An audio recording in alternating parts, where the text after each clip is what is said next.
በስመ አብ ወወልድ ወመንፈስ ቅዱስ አሐዱ አምላክ አሜን።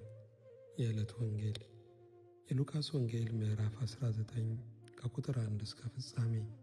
ወደ ኢያሪኮም ገብቶ ያልፍ ነበረ። እነሆም ዘኬዎስ የሚባል ሰው እርሱም የቀራጮች አለቃ ነበረ፣ ባለጠጋም ነበረ። ኢየሱስንም የትኛው እንደሆነ ሊያይ ይፈልግ ነበረ። ቁመቱም አጭር ነበረና ስለ ሕዝቡ ብዛት አቃተው። በዚያችም መንገድ ያልፍ ዘንድ አለውና ያየው ዘንድ ወደፊት ሮጦ በአንድ ሾላ ላይ ወጣ። ኢየሱስም ወደዚያ ስፍራ በደረሰ ጊዜ አሻቅቦ አየና፣ ዘኬዎስ ሆይ ዛሬ በቤትህ እውል ዘንድ ይገባኛልና ፈጥነህ ውረድ አለው። ፈጥኖም ወረደ፣ በደስታም ተቀበለው። ሁሉም አይተው ከኃጢአተኛ ሰው ጋር ሊውል ገባ ብለው አንጎራጎሩ። ዘኬዎስ ግን ቆሞ ጌታን፣ ጌታ ሆይ ካለኝ ሁሉ እኩሌታውን ለድሆች እሰጣለሁ፣ ማንንም በሐሰት ከስሼ እንደሆኑ 4 እጥፍ እመልሳለሁ አለ። ኢየሱስም እርሱ ደግሞ የአብርሃም ልጅ ነውና ዛሬ ለዚህ ቤት መዳን ሆኖለታል፣ የሰው ልጅ የጠፋውን ሊፈልግና ሊያድን መጥቷልና አለው። እነርሱም ይህንን ሲሰሙ ወደ ኢየሩሳሌም መቅረቡ ስለሆነ የእግዚአብሔርም መንግሥት ፈጥኖ ሊገለጥ እንዳለው ስለመሰላቸው ምሳሌ ጭምር ተናገረ። ስለዚህም እንዲህ አላቸው፣ አንድ መኮንን ለራሱ መንግሥትን ይዞ ሊመለስ ወደ ሩቅ አገር ሄደ። 10 ባሪያዎችንም ጠርቶ 10 መናን ሰጣቸውና እስክመጣ ድረስ ነግዱ አላቸው። የአገሩ ሰዎች ግን ይጠሉት ነበርና ይህ በላያችን ሊነግሥ አንወድም ብለው በኋላው መልእክተኞችን ላኩ። መንግሥትንም ይዞ በተመለሰ ጊዜ ገንዘብ የሰጣቸውን እነዚህን ባሪያዎች ነግደው ምን ያህል እንዳተረፉ ያውቅ ዘንድ እንዲጠሩለት አዘዘ። የፊተኛውም ደርሶ ጌታ ሆይ ምናንህ 10 ምናን አተረፈህ አለው። እርሱም መልካም አንተ በጎ ባሪያ፣ በጥቂት የታመንክ ስለሆነ በ10 ከተማዎች ላይ ሥልጣን ይሆንልህ አለው። ሁለተኛውም መጥቶ ጌታ ሆይ ምናንህ 5 ምናን አተረፈህ አለው። ይህንም ደግሞ አንተም በ5 ከተማዎች ላይ ሁሉ አለው። ሌላውም መጥቶ ጌታ ሆይ በጨርቅ ጠቅልዬ የጠበቅኳት ምናን እነሆ፣ ፈርቻለሁና ጨካኝ ሰው ስለሆንክ ያላኖርኸውን ትወስዳለህ፣ ያልዘራኸውንም ታጭዳለህ አለው። እርሱም አንተ ክፉ ባሪያ፣ አፍህ በተናገረው እፈርድብሃለሁ። እኔ ያላኖርሁትን የምወስድና ያልዘራሁትን የማጭድ ጨካኝ ሰው እንደሆንሁ አወቅ።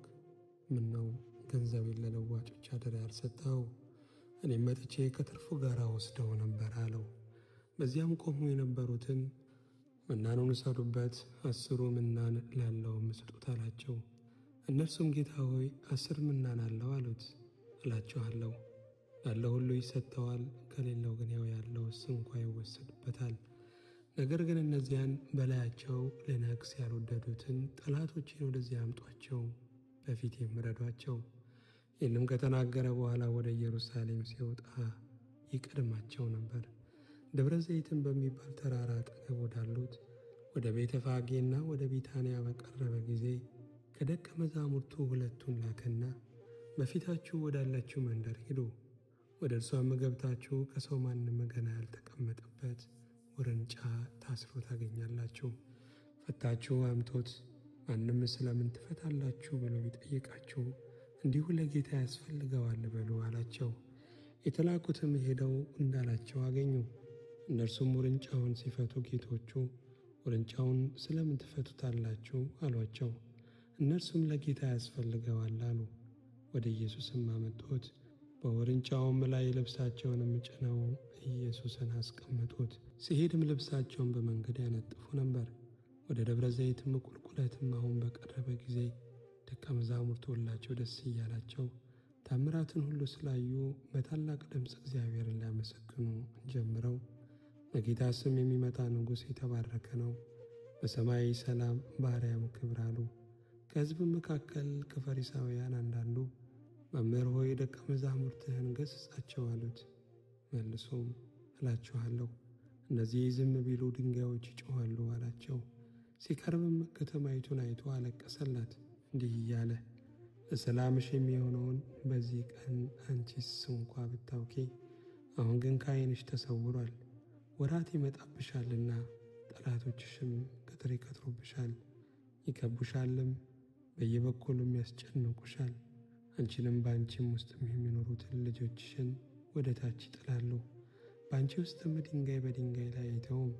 የመጎብኘትሽን ዘመን አላወቅሽምና። ወደ መቅደስም ገብቶ በእርሱ የሚሸጡትን የሚገዙትን የሚያወጣ ጀመር። እርሱም ቤቴ የጸሎት ቤት ይሆናል ተብሎ ተጽፏል፣ እናንተ ግን የወንበዴዎች ዋሻ አደረጋችሁት አላቸው። ዕለት ዕለትም በመቅደስ ያስተምር ነበር። ነገር ግን የካህናት አለቆችና ጻፎች የሕዝቡ ታላላቆችም ሊገሉት ይፈልጉ ነበር፣ የሚያደርጉበትንም አጡ። ሕዝቡ ሁሉ ሲሰሙት ተንጠልጥለውበት ነበረና። ምስጋና ለእግዚአብሔር ይሁን። የሐዋርያው የቅዱስ ጳውሎስ መልእክት ወደ ሮሜ ሰዎች ምዕራፍ 9 ከቁጥር 17 እስከ 24። መጽሐፍ ፈርዖንን ኃይሌን በአንተ አሳይ ዘንድ ስሜን በምድር ሁሉ ይነገር ዘንድ ለዚህ አስነሳሁ ይላልና። እንግዲህ የሚወደውንም ይምረዋል፣ የሚወደውንም ልከኛ ያደርገዋል። እንግዲህ ስለምን እስካሁን ድረስ ይነቅፋል? ፈቃዱንስ የሚቃወም ማን ነው ትለኝ ይሆናል።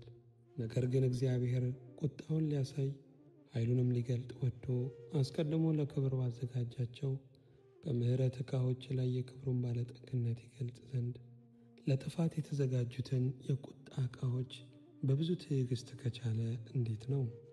የምሕረቱ ዕቃዎችም ከአይሁድ ብቻ አይደሉም፣ ነገር ግን ከአሕዛብ ደግሞ የጠራን እኛ ነን። እንዲሁ ደግሞ በሆሴዕ ሕዝቤ ያልሆነውን ሕዝቤ ብዬ ያልተወደደችውንም የተወደደችው ብዬ እጠራለሁ። ምስጋና ለእግዚአብሔር ይሁን። የሐዋርያው የይሁዳ መልእክት ምዕራፍ 1 ከቁጥር 9 እስከ 14።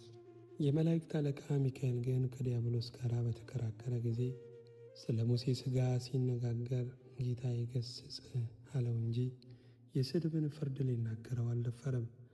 እነዚህ ግን የማያውቁትን ሁሉ ይሳደባሉ፣ አእምሮም እንደሌላቸው እንስሶች በፍጥረታቸው በሚያውቁት ሁሉ በእርሱ ይጠፋሉ።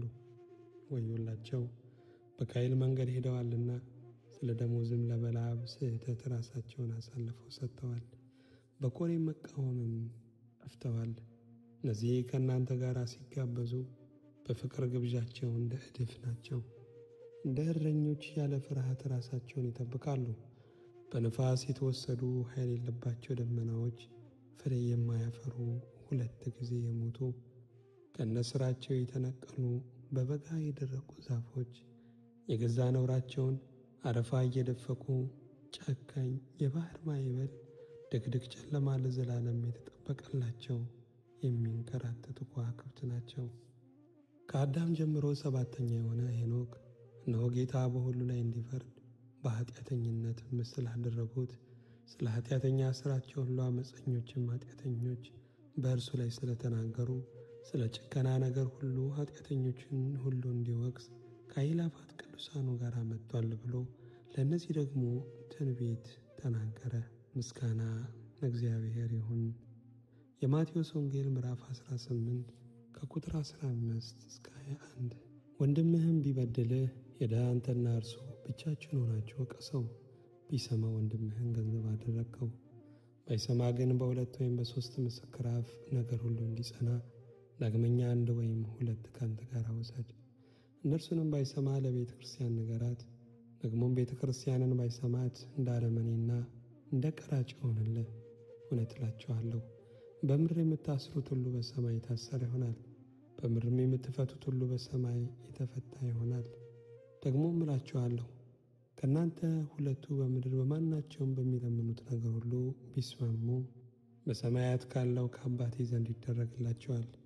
2 ወይም 3 በስሜ በሚሰበሰቡት በዚያ በመካከላቸው እሆናለሁ። ምስጋና ለእግዚአብሔር ይሁን።